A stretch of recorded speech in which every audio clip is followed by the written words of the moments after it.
चित्रकूट का वो पल जब महर्षि वशिष्ठ के साथ माता कौशल्या और सुमित्रा वन में श्री राम से मिलने पहुंची। अपने पुत्रों को तपस्वी वेश में और सीता की दशा देखकर उनकी आंखों से आंसू छलक पड़े। वाल्मीकि रामायण में अयोध्या कांड के 104वें चैप्टर में वाल्मीकि जी लिखते हैं कि महर्षि वशिष्ठ दशरथ जी की रानियों को आगे करके श्री राम को देखने का अभिलाषा लिए उस स्थान की ओर चले जहां उनका आश्रम था। रानियां धीरे धीरे मंदाकिनी नदी के तट पर पहुंची और वहां उन्होंने श्री राम और लक्ष्मण के स्नान करने का घाट देखा। इस समय कौशल्या जी सुमित्रा जी से रोते हुए कहती हैं, राज्य से निकाले गए मेरे उन अनाथ बच्चों का यही तीर्थ है। तुम्हारे पुत्र लक्ष्मण यहीं से जल ले जाकर श्री राम की सेवा करते हैं और उनकी सेवा से वह इस पृथ्वी पर एक महान कार्य कर रहे हैं।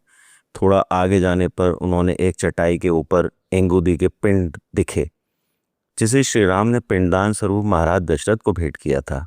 कौशल्या जी फिर दुखी होकर कहती हैं कि चारों समुद्रों तक की पृथ्वी के राजा थे और इस पृथ्वी पर साक्षात देवराज इंद्र के समान थे।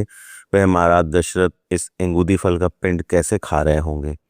यही सोच सोचकर कौशल्या आश्रम में पहुंच गईं।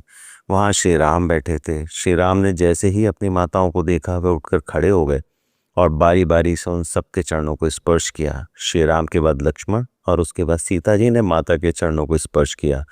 कौशल्या ने सीता जी को अपने हृदय से लगा लिया।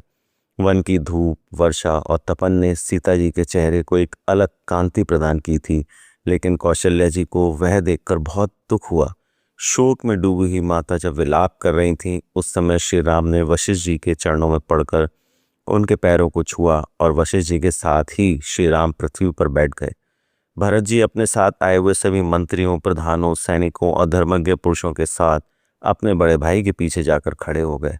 श्री राम के तपस्वी वेश को देखकर भरत जी ने उनके सामने हाथ जोड़ लिए और वहां बैठे पुरुषों के हृदय में यह कौतूहल सा जाग उठा कि देखें, ये भरत जी श्री रामचंद्र को सत्कार पूर्वक प्रणाम करके आज उनके समक्ष क्या कहते हैं।